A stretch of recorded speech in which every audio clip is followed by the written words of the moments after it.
हरि ओम। गुरुर्ब्रह्मा गुरुर्विष्णु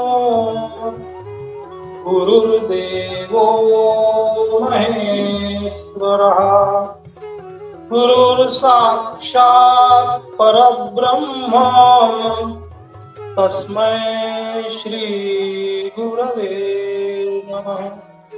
गुरवे नमः। गुरवे नमः। हरि ओम। शुभ संध्या। स्वास्थ्य के लिए योग इस विषय को लेकर योग विद्या गुरुकुल नासिक द्वारा आयोजित 14वें राष्ट्रीय योग सम्मेलन में आप सभी योग साधक योग प्रेमी भाइयों और बहनों का स्वागत है। मैं सभी महानुभाव जो मंच पर विराजित है उनसे निवेदन करता हूं कि दीप प्रज्वलन करके आज के इस योग सम्मेलन कार्यक्रम का उद्घाटन करें। आदरणीय गुरु जी, आदरणीय भास्कर जी, पूर्णिमा ताई जी।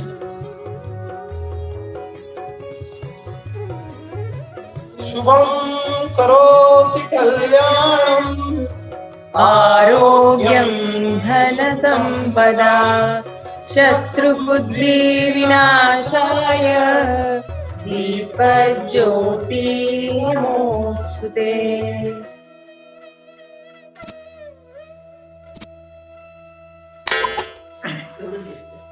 हरि ओम। योग ज्ञान की दिव्य पताका अखिल जगत में फिर लहराई। योग ज्ञान की दिव्य पताका अखिल जगत में फिर लहराई।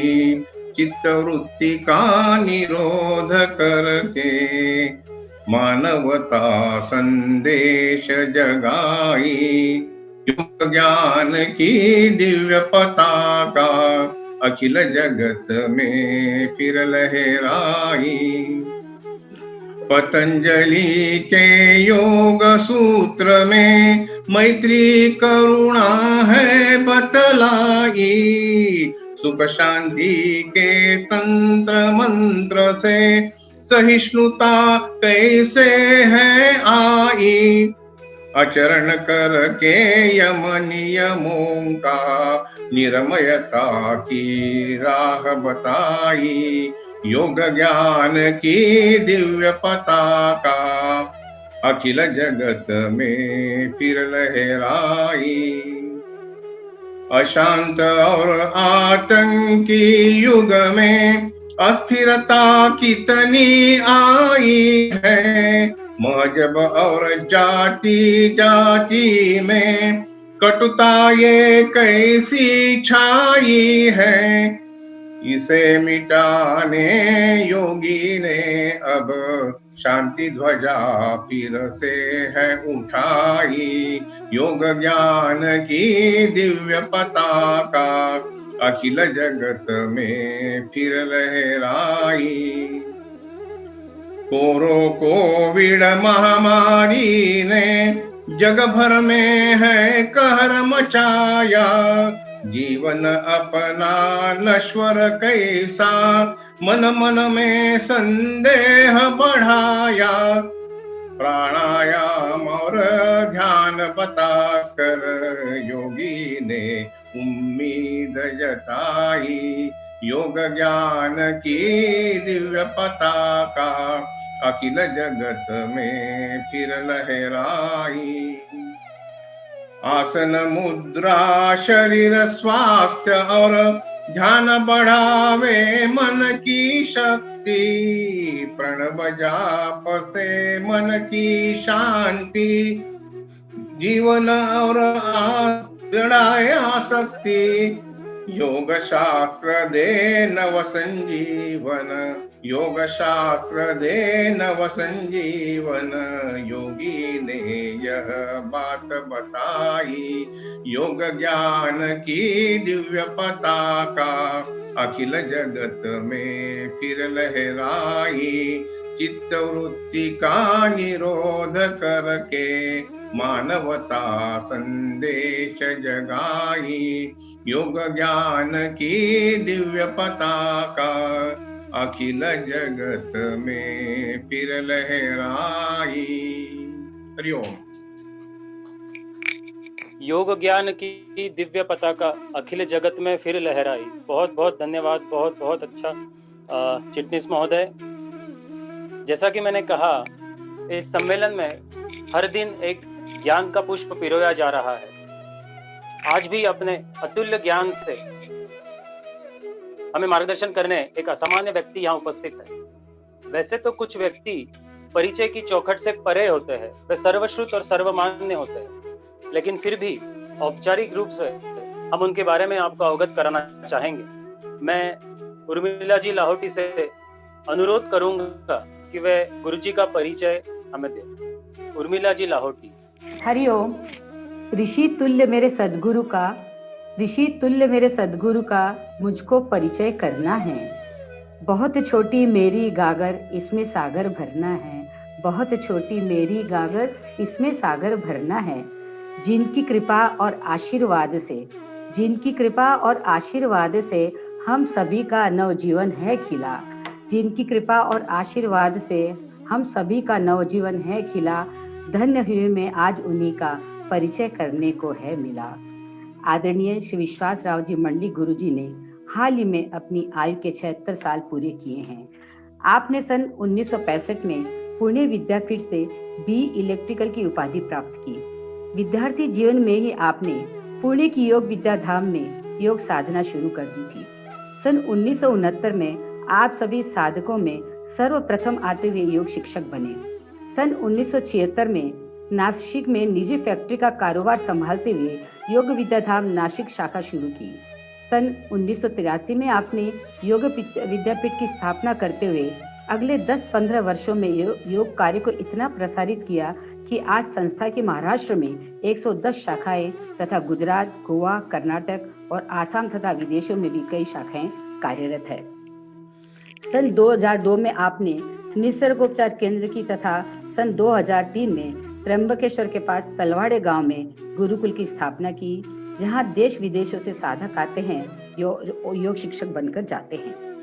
योग शिक्षा के क्षेत्र में गुरुजी ने योग साधकों के लिए योग सोपान, योग संजीवन, योग प्रवेश, योग परिचय, योग शिक्षक, योग प्रबोध, योग प्रवीण, योग पंडित, योग अध्यापक, योग प्राध्यापक जैसे श्रेणीबद्ध एवं विशेष अभ्यासक्रम बनाए हैं और हर अभ्यासक्रम के लिए 50 से भी ज्यादा चित्र रूप किताबें भी लिखी हैं, जिनकी हिंदी और अंग्रेजी में अनुवाद हो चुका है। इन अभ्यासक्रमों में लिखित प्रात्यक्षिक परीक्षाओं का आयोजन भी किया जाता है और साधकों को प्रमाण पत्र दिए जाते हैं। जो कार्य गुरुजी ने 50 वर्ष पहले शुरू किया था, उस वक्त उन्हें योग विशेषज्ञों का बड़ा विरोध झेलना पड़ा था, लेकिन आज केंद्र सरकार ने भी प्रमाण पत्र अभ्यासक्रमों को मान्यता दे दी है।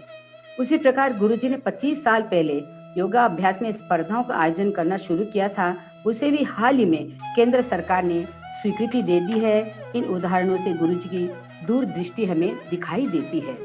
निसर्गोपचार पर भी अभ्यासक्रम बनाते हुए गुरुजी ने किताबें लिखी हुई हैं। योग शास्त्र पर तो 40 से भी अधिक किताबें लिखी जा चुकी है और आज भी लेखन कार्य गुरुजी का अविरत चल रहा है।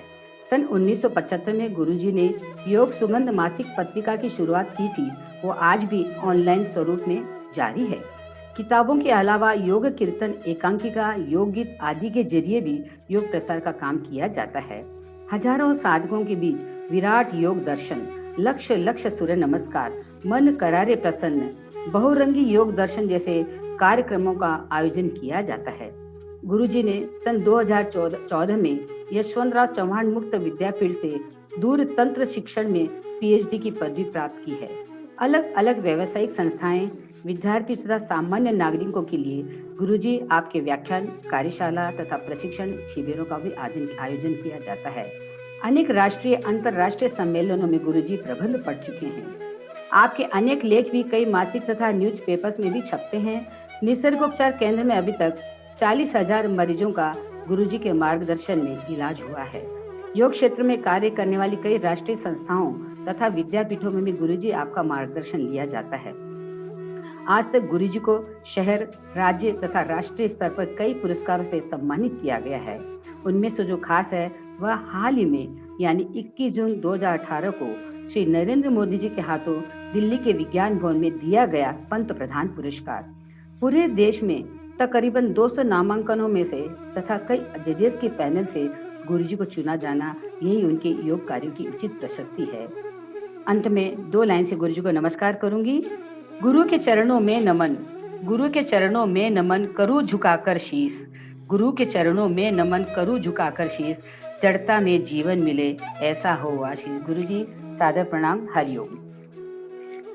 नेत्र रक्षा, नेत्र स्वास्थ्य जतन, इस विषय पे स्वयं गुरुजी आज हमें मार्गदर्शन करने यहाँ उपस्थित हुए हैं। मैं बहुत ही विनम्रता पूर्वक गुरुजी से अनुरोध करूंगा कि वे हमें इस विषय पर मार्गदर्शन करें, अपने विषय से हमें अवगत कराएं। श्री गुरुजी। हरि ओम। सभी साधकों को अभिवादन करते हुए मैं मेरे विषय को प्रारंभ करता हूं। विषय है नेत्र रक्षा, अपने आंखों की रक्षा। आप सोचेंगे इसमें रक्षा का क्या सवाल है, वो तो होती ही जाती है, उसके लिए हम तो कुछ करते ही नहीं। ये तो बात सही है, हम कुछ करते नहीं।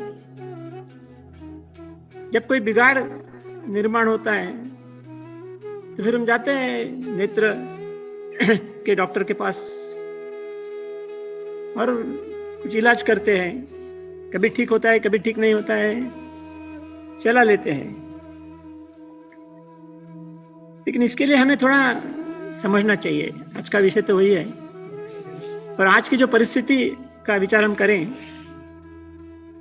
ये अनुभव होता है कि नेत्र का बहुत तकलीफ हो रही है बहुत लोगों को, क्योंकि हम टीवी है, मोबाइल है, लैपटॉप है, इनका इस्तेमाल बहुत ज्यादा कर रहे हैं, इसलिए तकलीफ भी हो रही है।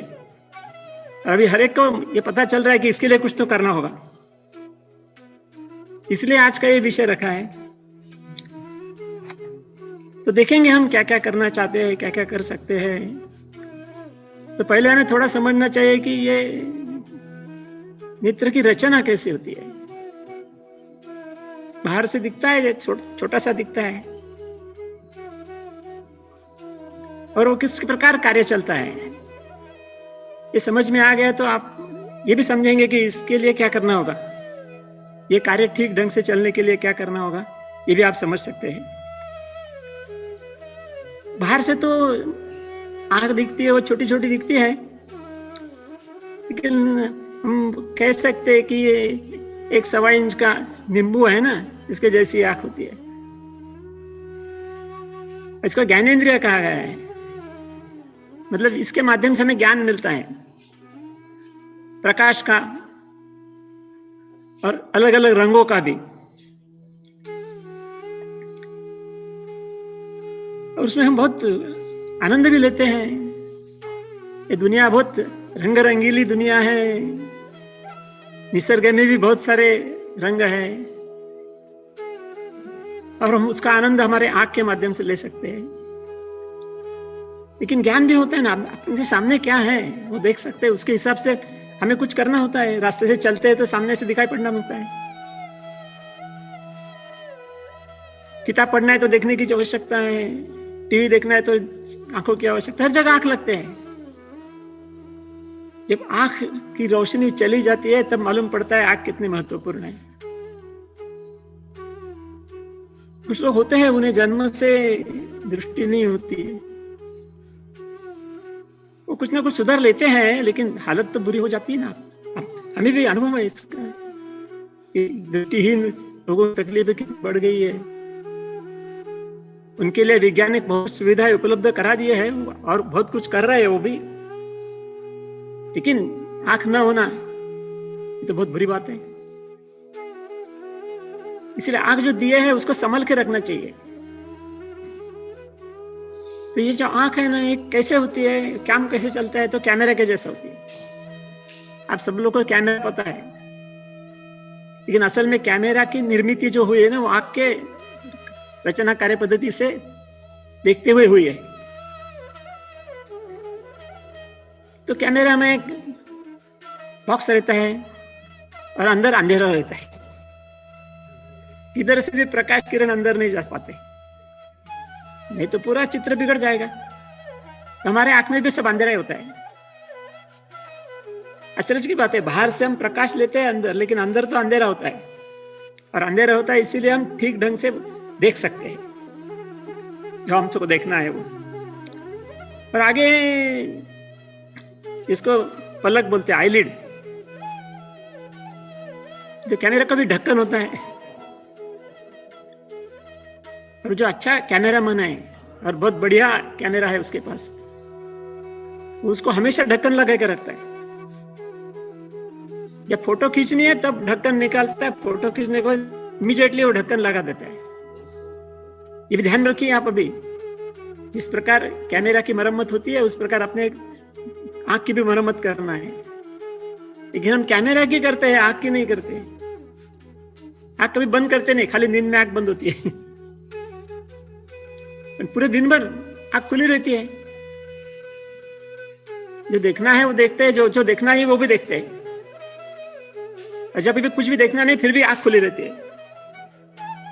तो देखो ये पलकों का कितना महत्व है। उसके अंदर होता है नेत्र पटल, जिसे कॉर्निया कहा जाता है।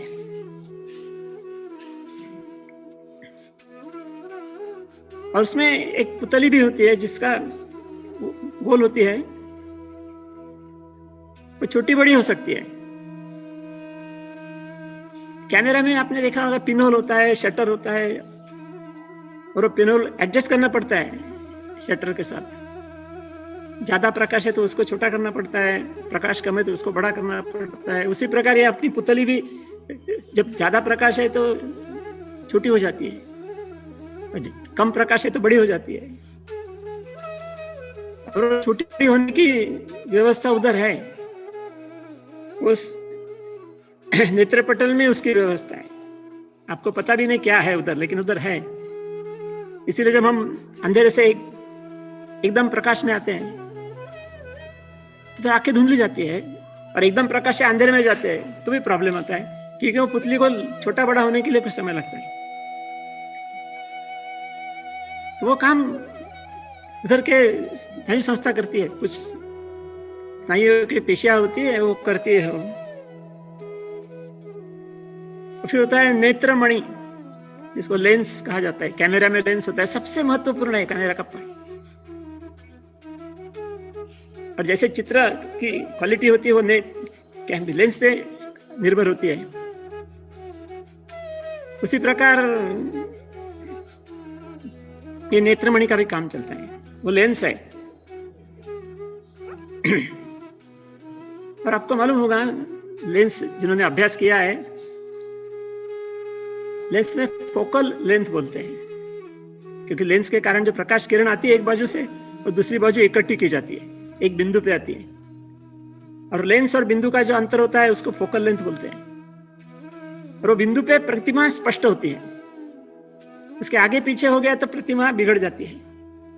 इसलिए फोकल लेंथ इज इंपॉर्टेंट।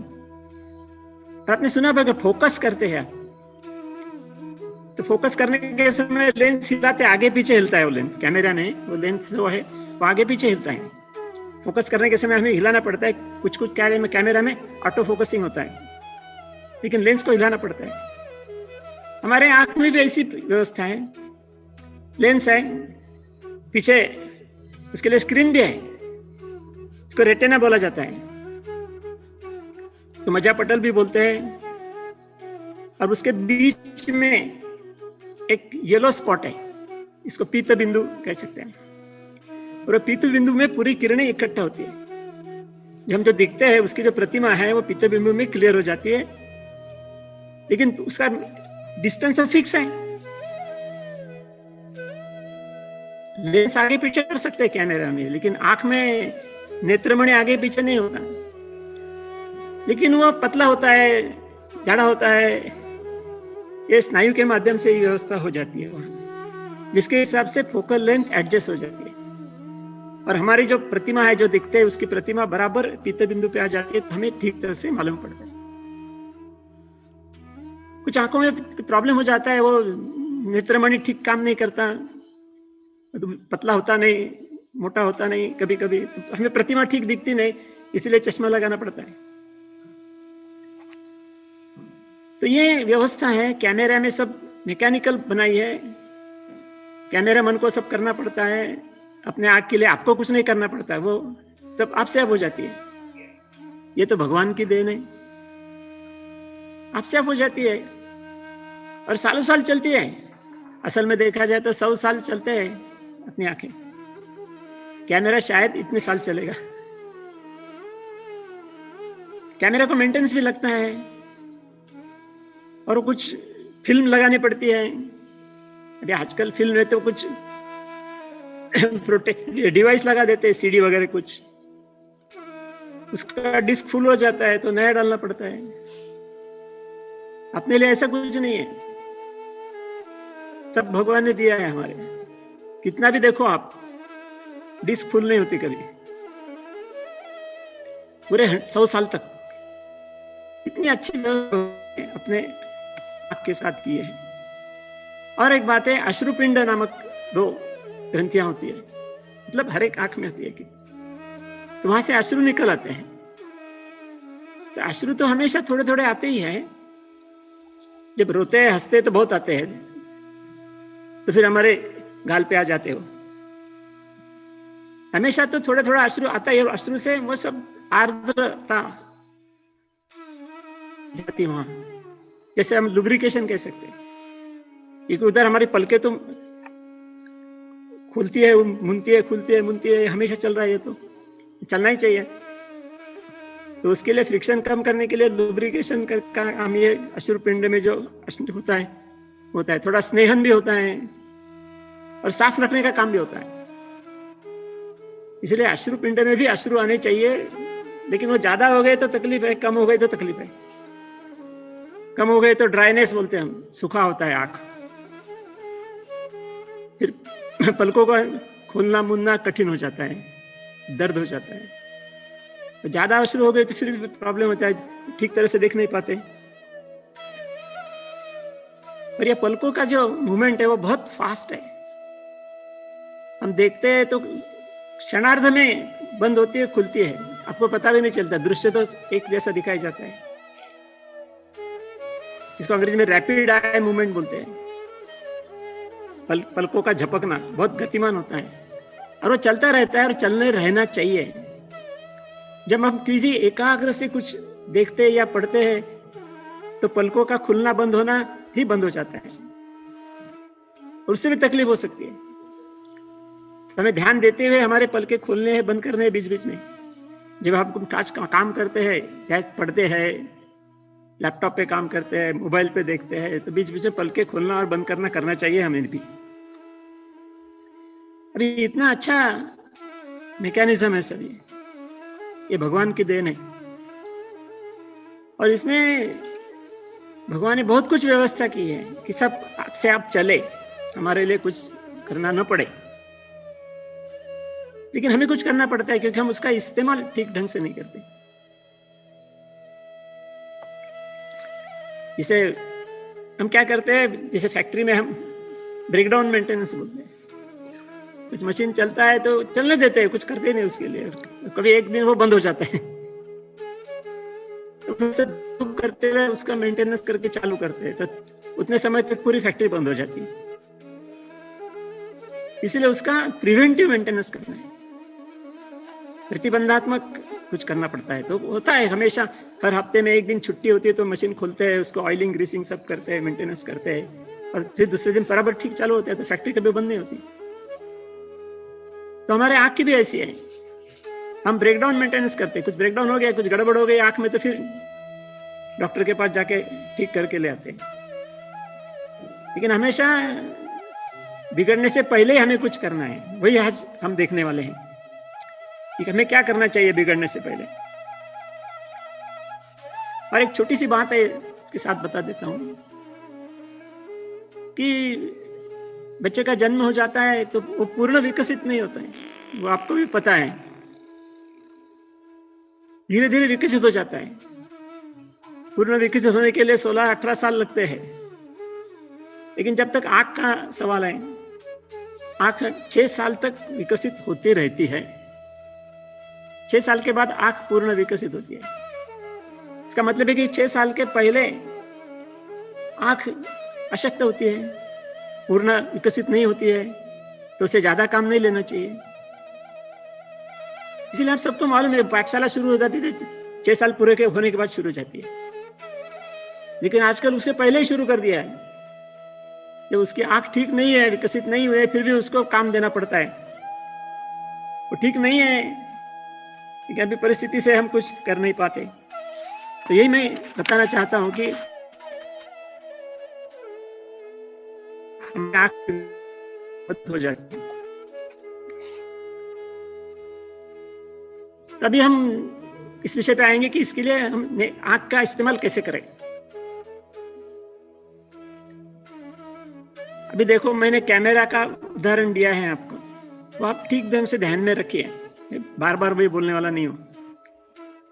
तो पहली बात है कि जब देखने की आवश्यकता है तो देखिए। आप बोलेंगे इसमें क्या है, तो सब देखते ही हम, लेकिन मेरे को आगे कहना है जहां देखने की आवश्यकता नहीं है तो बंद कर दीजिए। अभी आप सोचो, आप दिन में कभी आंख बंद करते हैं क्या? नहीं करते। और पूरा दिन देखने की आवश्यकता होती है क्या? नहीं होती। मतलब कुछ समय ऐसा होता है जहां कुछ देखना नहीं है आपको, कुछ सोच विचार करते हैं, कुछ सुनते हैं, फिर कोई गाना सुनते तो देखने की क्या आवश्यकता है? ऑडियो लगाया, वीडियो तो नहीं है, तो आंख बंद करके सुनिए ना। कुछ विचार करना है, देखने की आवश्यकता नहीं, और देख भी नहीं पाते आप। विचार में कुछ दंग हो गए ना, तो सामने क्या चल रहा है आपको पता नहीं चलता, फिर भी आंख खुली रहती है। मतलब फोटो खींचना नहीं है, फिर भी आपने कैमरा खुला रखा है, तो वो तो बिगड़ने वाले है लेंस, इसलिए हमारी आंख भी बिगड़ने वाली है। तो जब कुछ देखने की आवश्यकता आप महसूस नहीं करते हैं, तब आंख बंद करके बैठिए ना आराम से, क्या होगा? कुछ नहीं होगा। अच्छा है, हम कुछ कसरत करते हैं तो थक जाते हैं तो विश्राम लेने को कहते हैं, तो इसलिए आंख को भी विश्राम दीजिए। रात में मिलता है वो तो ठीक है, वो तो होना ही है, लेकिन दिन भर भी हम विश्राम दे सकते हैं। जैसे योगासन करते थे, शवासन करते हैं, तो आंख के लिए भी थोड़ा विश्राम भी देने की आवश्यकता है। और एक बहुत महत्वपूर्ण बात है जो हम कहते हैं कि 20-20 फॉर्मूला है, आप ध्यान में रखिए बराबर। जब आप कंटिन्यूअस 20 मिनट आंख का इस्तेमाल करते, चाहे पढ़ने में, लिखने में, क्या देखने में, तो क्या करना है आपको? वो 20 मिनट के बाद, लगभग 20 मिनट के बाद 20 फुट दूर तक की कोई वस्तु है उसको देखना है 20 सेकंड तक। इसलिए 20/20/20 का फॉर्मूला है। 20 मिनट के बाद 20 फुट लंबी वस्तु, थोड़ी इधर उधर हो सकती है, अप्रोक्सीमेट बोला है, जो वस्तु है उसकी तरफ 20 सेकंड तक देखना दूर से, क्योंकि हम पढ़ते हैं तो एकदम नजदीक होता है। तो 20 मिनट नजदीक आंख रखे, तो थोड़ा दूर देखे तो वो जो नेत्रमणि है, लेंस है, उसकी एडजस्टमेंट हो जाएगी, तो उसको भी आदत हो जाएगी। नहीं तो कंटिन्यू पढ़ते रहे तो नेत्रमणि का एक ही पोजीशन रहेगा पूरे समय तक, वो अच्छा नहीं है। उसको भी कुछ व्यायाम चाहिए, इसलिए ध्यान में रखिए। दूसरी बात मैंने जो कहा कि आंख खुलना और बंद करना एक नैसर्गिक प्रक्रिया है, लेकिन हम जब किसी काम में व्यस्त होते हैं तो ये नैसर्गिक प्रक्रिया शायद बंद हो जाती है।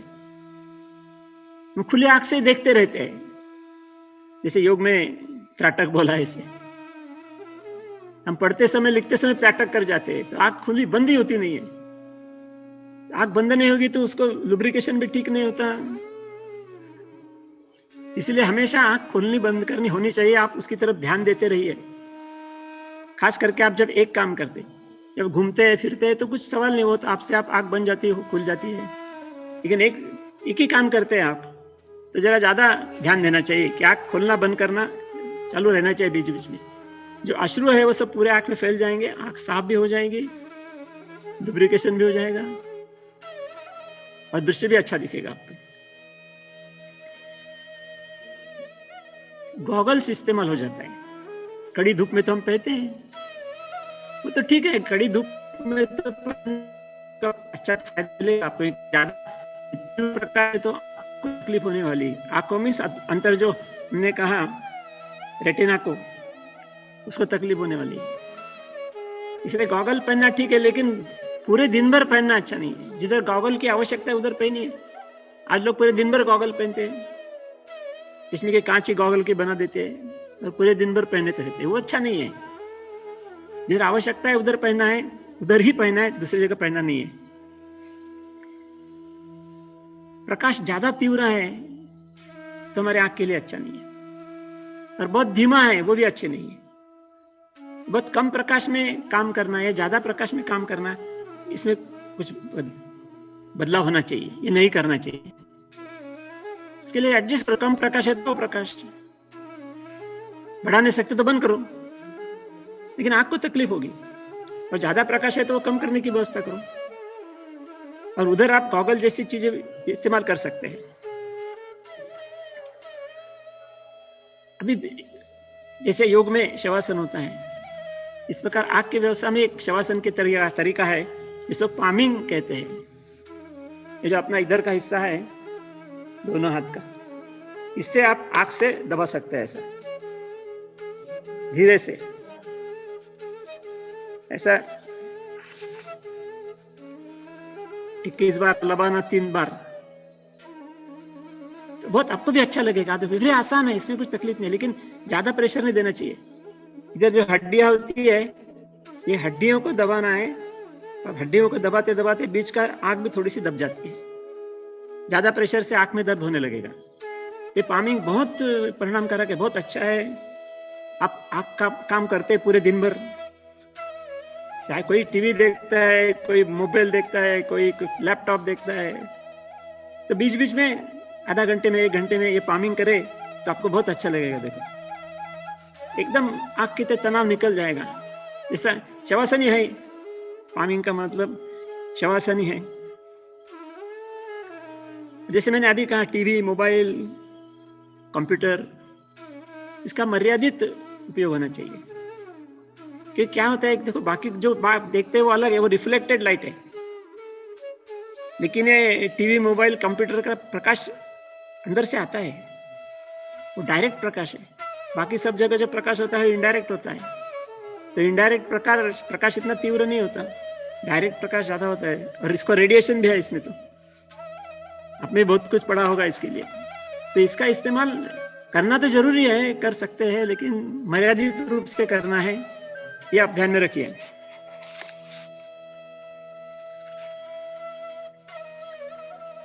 और अब सोते हैं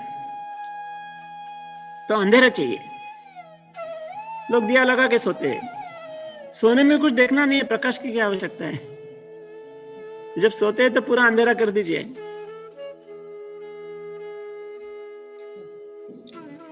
और ज्यादा उष्ण और ज्यादा शीत वातावरण में ज्यादा समय तक नहीं रहना है, क्योंकि आंख के लिए अच्छा नहीं है। तो कुछ काम करना पड़ता है तो ठीक है, थोड़ा करिए, लेकिन उसके लिए कुछ व्यवस्था है, उसके लिए कुछ उपचार मैं भी बताने वाला हूं, वो भी आप कर सकते हैं। अभी ये तो मैंने कहा कि हम आंखों का इस्तेमाल किस प्रकार करें जिससे हमारी आंखें अच्छी रहे। और अभी देखेंगे इसके लिए निसर्गोपचार में हम क्या कर सकते हैं। वो भी बहुत आसान बात है, कुछ कुछ आसान है, कुछ कुछ कठिन है, उसके लिए और मार्गदर्शन लगेगा। लेकिन आप ध्यान में तो रखिए कि आसान बातों से बहुत कुछ हम कर सकते हैं। तो पानी से आंख धोना है, लेकिन पहले ऐसा ऊपर से पानी मारने से आंख धोया नहीं जाती। पानी मारते तो आंख बंद हो जाती है, पलके बंद हो जाती है। तो इसलिए आई ग्लास मिलते हैं, मेडिकल शॉप में मिलते हैं, आई ग्लास करके मिलते हैं। वो बराबर आंख में बैठने वाली वस्तु होती है, वो पानी से पूरा भरना है, वो आंख को लगाना है और पुतलियां खोलना है, बंद करना है, खोलना है, बंद करना है। इस प्रकार को बोलेंगे आंख को धोना। केवल बाहर से धोना नहीं है, इसका प्रत्यक्ष भी बताएंगे बाद में कभी जब समय मिलेगा तब, अभी आज इतना समय नहीं है। लेकिन आई ग्लास इस्तेमाल करने से आंख धो जाती है। दिन में 2-3 बार कर सकते हैं, जितनी तकलीफ है उतनी ज्यादा बार करना है। अब आंख धोने के लिए हम सामान्य पानी इस्तेमाल कर सकते हैं, इसे टैप वाटर कहते हैं, गुलाब पानी। आप गुलाब पानी भी इस्तेमाल कर सकते हैं। गुलाब पानी मार्केट में मिलता है, गुलाब के फूलों से बना होता है, वो भी अच्छा रहेगा आंख के लिए। और त्रिफला का पानी भी बना सकते हैं। त्रिफला चूर्ण भी बाजार में मिलता है। एक पेला भर पानी में 1 चम्मच त्रिफला चूर्ण डालना और उसको 12 घंटे ऐसे रख देना, फिर छानना फड़के में से, और फिर वो पानी से आंख धोना आई ग्लास लेके। बहुत अच्छी यानी बढ़िया प्रक्रिया है, जिससे बहुत आराम मिलता है आंख के लिए। निसर्गोपचार में पानी पट्टी बोला है, मतलब कॉटन की पट्टी होती है कपड़े की, पानी में डुबोने का, स्क्वीज करने का, फिर आंख में रख देने का, एक 15-20 मिनट रखने का, 10 मिनट रखा तो चलेगा, बहुत अच्छा लगता है। दूध में डुबा के भी कर सकते हैं, दूध की पट्टी बोली जाती है। मिट्टी की पट्टी भी होती है, लेकिन वो मिट्टी जरा अच्छी तरह से निकलना चाहिए, क्योंकि हमें जो मिट्टी मिलती है बाहर वो भी खराब है अभी, और खेत में मिलती है वो भी अच्छी नहीं, उसमें सब केमिकल्स होते हैं। तो वो बहुत कुछ अच्छी मिट्टी तैयार करनी पड़ती है, वो एक अलग बात है। लेकिन हम 2-2.5 फीट नीचे जाके मिट्टी निकलते हैं खेती में जाके, जहाँ केमिकल्स नहीं होते, और वो मिट्टी में सूर्य प्रकाश में सुखाते हैं 8-10 दिन, और फिर छान के रख देते हैं, तो वो इस्तेमाल कर सकते हैं। तो वो पानी में थोड़ा पानी डालने के ऊपर वो गीली हो जाती है, तो गीली मिट्टी कपड़े के पट्टी पे रखना है, और वो पट्टी आंख पे रखना है। तो मिट्टी भी एक प्रभावी उपचार है। पंचमहाभौतिक उपचार में पानी है, मिट्टी है, तो प्रभावी उपचार है सब। तो आंख के सब हीट है, कुछ टॉक्सिन्स है, वो निकल जाते हैं ये मिट्टी के पट्टी से। और एक आसान बात है, वो तो आप अभी भी कर सकते हैं। आप लोग केले भी खाते होंगे और छिलके फेंक देते हैं, तभी केला नहीं खाने का, वजन बढ़ेगा उससे। लेकिन छिलके का इस्तेमाल करना है। छिलका बीच में काटने का तो 2 हिस्से हो जाएंगे, तो एक हिस्सा आंख पे रख देने का है। एक 10 मिनट रख के बैठिए, लेट जाइए, 10 मिनट रखना चाहिए, बहुत अच्छा परिणाम महसूस करेंगे आप। देखो कर, कोई तकलीफ की बात नहीं है। और कोतमीर का रस होता है, 2-2 बूंद डालने का आंख में, आंख एकदम स्वच्छ हो जाती है, उसकी हीट भी कम हो जाती है। और भी कुछ बातें हमारे निसर्गोपचार केंद्र चलाते हैं, हमारे यहाँ ऐसे बहुत मरीज आते हैं आंख के लिए भी, उनके लिए भी हम बहुत कुछ उपचार देते हैं। इसलिए जो हम देते हैं उसके बारे में मैं बता रहा हूँ। सोने से पहले पैरों के तलुओं को कैस्टर ऑयल से मसाज करना है। कैस्टर ऑयल तो किधर भी मिलता है मार्केट में। सोने से पहले थोड़ा मसाज में रब करना है और सो जाना है, नींद भी अच्छी आएगी। और तलुओं का और आंखों का बहुत अच्छा गहरा संबंध है। इसीलिए जब हम धूप में जाते हैं तो हमारे पैर गर्म हो जाते हैं, तो आंख में तकलीफ हो जाती है। इसीलिए पैर में एरेंडल तेल लगाएंगे, कैस्टर ऑयल लगाएंगे, तो आंखें ठंडी हो जाती है, आंख की उष्णता भी कम हो जाती है। और योग के बारे में त्राटक बोला है, इसके बारे में बहुत बढ़िया प्रक्रिया मैं बताता हूँ। रात के अंधेरे में त्राटक करना है, लेकिन एक जोत लगनी है, तेल की लगाओ, घी की लगाओ, पूरा अंधेरा होना चाहिए, और तेल की ज्योति जलाओ और उसके ऊपर त्राटक करो। मतलब आंखें बंद किए बिना देखते रहना है। तो थोड़े समय के बाद आंख से अश्रु भी आने पाते हैं, तब तक त्राटक करते हैं। थोड़ा अभ्यास करना पड़ेगा, लेकिन अंधेरे में ज्योति के ऊपर त्राटक करना है, बहुत बढ़िया है। शायद 5-1 मिनट तो कर सकते हैं, इतना ही करना है। और दूसरी बात है कि वो अंधेरे में उस ज्योति के प्रकाश में पढ़ना है, कोई भी किताब पढ़ो, इससे भी बहुत अच्छा सुधार होता है आंख के कार्यकलापों का कार्य में।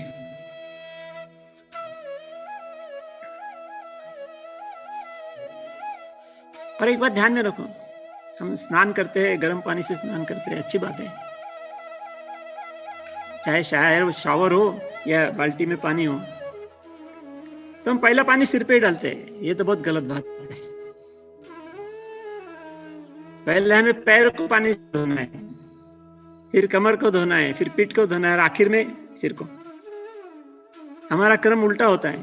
तो नीचे से ऊपर जाइए, क्योंकि बहुत सारी प्रक्रिया नीचे से ऊपर होती है और हमारा विकास भी नीचे से ऊपर होता है, ऊपर से नीचे नहीं होता।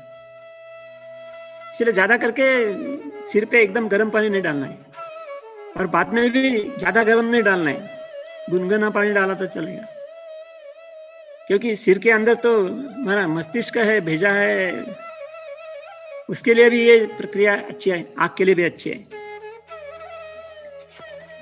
कुछ आसान आयुर्वेदिक उपचार बहुत कुछ है, मैं आयुर्वेद का तज्ञ नहीं हूं, लेकिन कुछ आसान उपचार जो बताए गए हैं वह करना, लेकिन उसके लिए भी कुछ सलाह लेने की आवश्यकता है। नाम कितने मैं बता रहा हूँ, त्रिफला मैंने पहले देखा था, त्रिफला के पानी में हम आंख धोने के लिए बोला था, तो वही त्रिफला चूर्ण 1 चम्मच, शुद्ध घी 1 चम्मच, शहद आधा चम्मच, ये प्रमाण भी बहुत महत्वपूर्ण है। ये हम रात में खा सकते हैं और सुबह त्रिफला चूर्ण 1 चम्मच, ज्येष्ठ मध 1 चम्मच, घी 1 चम्मच और आधा चम्मच शहद, ये सुबह खाने का है। अभी आयुर्वेद ने बताया है, लेकिन आप ऐसा करना चाहे तो अपने आयुर्वेदिक तज्ञों से सलाह ले सकते हैं। और एक नस्य की प्रक्रिया बताई आयुर्वेद ने कि घी या खोबरेल तेल से मसाज करना है आंख को और नाक में डालना है 2 बूंद। नाक का और आंख का भी संबंध है, जो नाक में बूंद डाल देते तो उसका परिणाम आंख में भी होता है। अभी मैं कुछ बताने जा रहा हूं योगोपचार।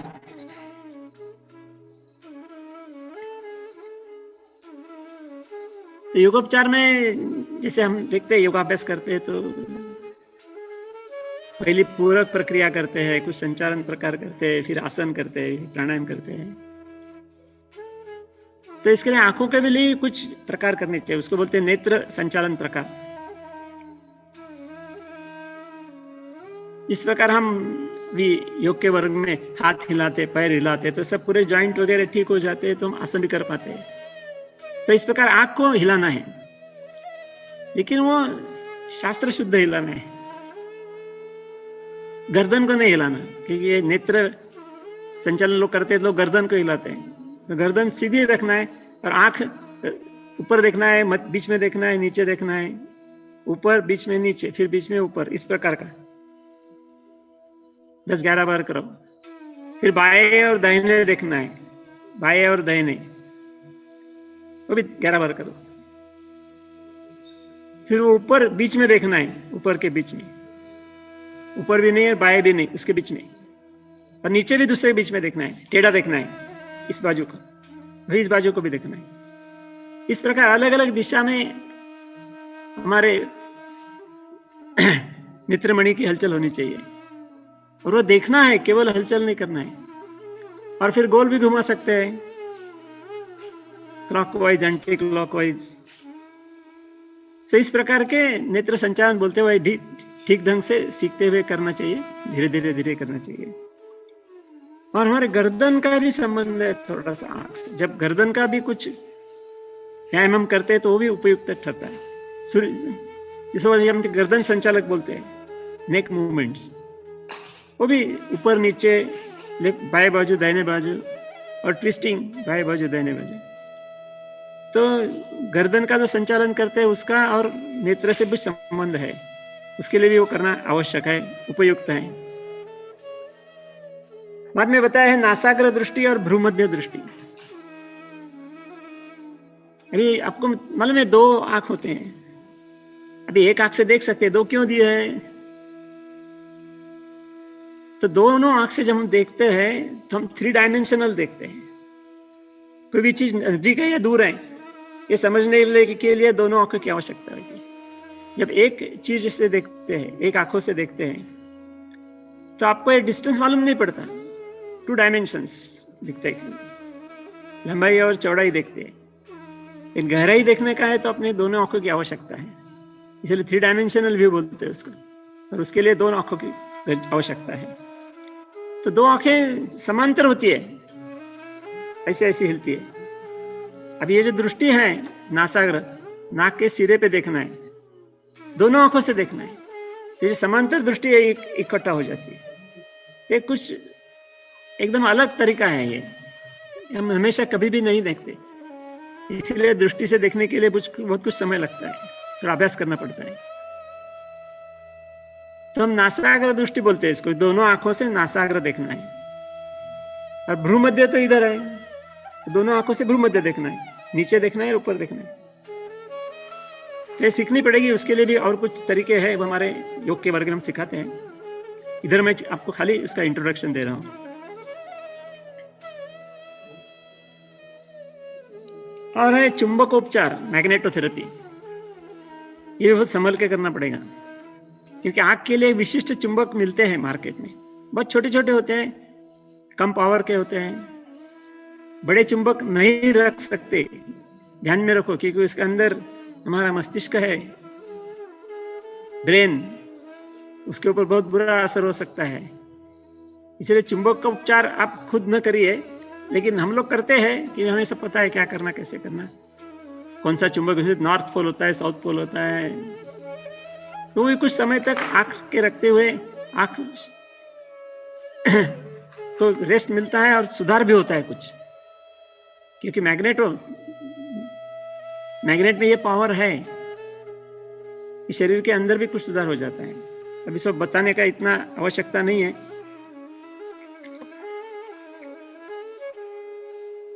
और भी बहुत कुछ उपचार है, सब मैं इधर बता नहीं सकता, क्योंकि उसके लिए उपचार करने वाले तज्ञ की आवश्यकता होती है। मैं केवल बताऊंगा, आप करेंगे, कुछ तकलीफ हो सकती है तो क्या करेंगे फिर। इसीलिए मैंने कुछ बताया है जो आसान चीजें हैं, कुछ एकदम आसान है वो तो आप कर सकते हैं, जो मैंने पहले बताया। उपचार के बारे में भी बहुत कुछ उपचार आसान है, वो भी बताए हैं।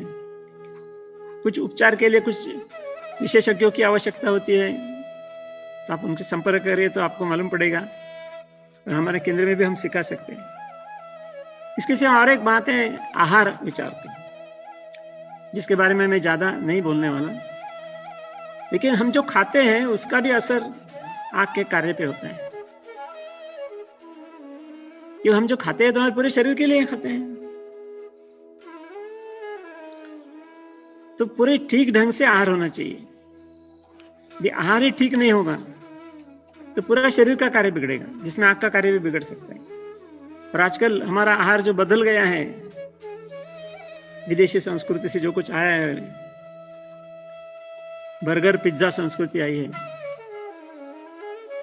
और सब फ्रीज भी आया है। बहुत बुरी बात है कि जो आहार बनाए हुआ आहार इमीडिएटली खाना चाहिए। भगवंत ने गीता तो बताया कि जब आप कुछ आहार बनाते तो 3 घंटे में ही खाना चाहिए। हम तो फ्रिज में रखते हुए और प्रिजर्वेटिव डालते हुए 6-6 महीने में खाते हैं, और ज्यादा नमकीन होता है, ज्यादा फ्राइड होता है। मतलब हमें आजकल जो आहार लेते हैं वो सब बुराई होता है। और भगवत गीता में जो बताया गया है भगवान ने, सत्व रजतम, तो सात्विक आहार वो हमारी सेहत के लिए भी अच्छा है, हमारे आंख के लिए भी अच्छा है। तो आंख की स्थिति सुधारना है तो आहार भी सुधारना होगा। आजकल जो आहार हम ले रहे हैं उससे हमारी आंख की अवस्था सुधरने वाली नहीं है, बिगड़ने वाली है। इसलिए उसके बारे में ज्यादा नहीं बताना चाहता, इतना समय भी नहीं है। लेकिन आपको मालूम भी है सात्विक आहार क्या है। हम लोग सब तामस आहार लेते हैं, और ये सारी इसके कारण हमारे आंख की सेहत बिगड़ जाती है, और फिर अलग अलग उपचार करने पड़ते हैं। उपचारों से कभी सुधार होता है, कभी नहीं भी होता है। तो इस प्रकार बहुत कुछ बातें कही है। अभी और एक बात, आखिरी बात बताना चाहता हूं। योग शास्त्र और मंत्र शास्त्र जुड़ा हुआ है, आपको पता है। तो आंख के लिए भी कुछ मंत्र की व्यवस्था है। जिसका परिणाम आपके सेहत पे होता है। उसका एक उपनिषद है, चक्षुषोपनिषद ऐसा कहा है इसको। आंखों के लिए एक उपनिषद, छोटा है एकदम, एक पन्ने का भी नहीं है, संस्कृत में है। तो मैं आपको सुनाऊंगा, इसका रिकॉर्डिंग है मेरे, खाली 3 मिनट का रिकॉर्डिंग है। तो आप जरा सुनिए, मैं व्यवस्था करता हूँ, जरा गौर से सुनिए।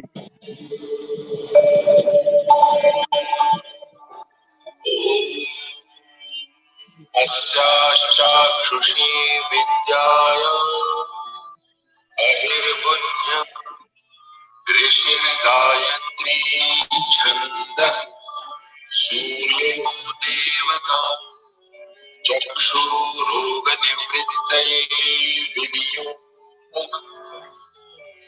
ॐ चक्षु चक्षु चक्षु तेजः स्थिरो भव मां पाहि पाहि त्वरितं चक्षुरोगां शमय शमय मम जातरूपं तेजो दर्शय दर्शय यथा अहम् अंधो न स्याम् तथा कल्पय कल्पय कल्याणं कुरु कुरु यानि मम पूर्वजन्मोपार्जितानि चक्षुप्रतिरोधक दुष्कृतानि सर्वाणि निर्मूलय निर्मूलय। ॐ नमः चक्षुस्तेजोदात्रे दिव्याय भास्कराय। ॐ नमः करुणाकरायामृताय। ॐ नमः सूर्याय। ॐ नमो भगवते सूर्यायाक्षितेजसे नमः। खेचराय नमः। महते नमः। रजसे नमः। तमसे नमः। असतो मा सद्गमय तमसो मा ज्योतिर्गमय मृत्योर्मा अमृतं गमय। उष्णो भगवान् शुचिरूपः हंसो भगवान् शुचिरप्रतिरूपः। य इमां चाक्षुष्मती विद्याम् ब्राह्मणो नित्यमधीतेन तस्याक्षिरूपो भवति न तस्य कुले अन्धो भवति। अष्टौ ब्राह्मणान् सम्यक् ग्राहयित्वा विद्या सिद्धिर्भवति। ॐ नमो भगवते आदित्याय। अहो वाहिनी स्वाहा। आपने सुना है इसका जब की जपन 11-12 बार कर सकते हैं, और जिनको संस्कृत समझता है उनमें समझ में आ गया होगा कि आंख के बारे में सब कुछ बताया है इसमें। और मंत्र का परिणाम है, मंत्र तो आपको भी पता है बहुत प्रभावशाली है, और आजकल विदेशों में भी बहुत मंत्र का अभ्यास चल रहा है। वो आप व्हाट्सएप पे और टीवी पे भी देख सकते हैं कि जगह जगह अलग अलग देश में अलग अलग मंत्रों का जाप किया जाता है। उसके ऊपर रिसर्च भी चल रहा है। इसलिए ये आंखों के लिए चक्षुषोपनिषद है, ये बहुत अच्छी तरह से गाया भी है, तो इसका भी इस्तेमाल हो सकता है। तो इस प्रकार बहुत कुछ बातें बताई है। ये सब आपको बताने के लिए मुझे जो मौका दिया गया है, इसलिए संयोजकों का मैं हार्दिक आभार मानता हूँ, और आप सभी का भी मैं आभार मानता हूँ कि आपने सुन लिया है। अभी जो आसान है इसका प्रयोग कीजिए, जो कठिन है उसके लिए विशेषज्ञ का मार्गदर्शन लेना आवश्यक है। हरि ओम।